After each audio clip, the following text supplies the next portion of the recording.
మీరు శ్రద్ధగా వినండి, నేను చదువుతా. కోడి కుందేలు రెండు చాలా స్నేహంగా ఉండేవంట. ఏమేంటి? కోడి కుందేలు రెండు ఫ్రెండ్స్ ఉండేవంట. ఒకరోజు అవి వెళ్తూ ఉంటే దారిలో వాటికి పుచ్చగింజలు కనిపించినాయంట. కోడి అన్ని గింజలను గబగబా తినేసిందంట. కుందేలు కొన్ని గింజలను జాగ్రత్తగా తీసుకువెళ్ళి పెరట్లో మట్టిలో పాతిపెట్టిందంట. ఆ తర్వాత రోజు రాత్రి మంచిగా వాన పడిందంట.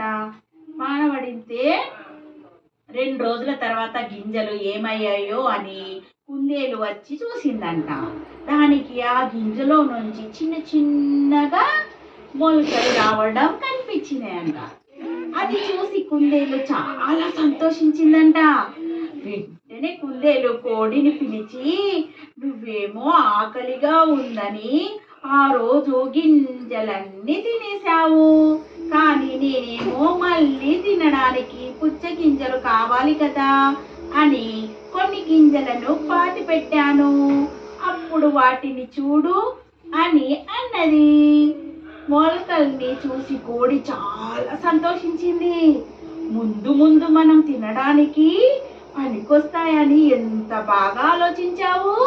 గింజలను పాతి చాలా మంచి పని చేశావు అని కోడి కుందేలును మెచ్చుకుంది.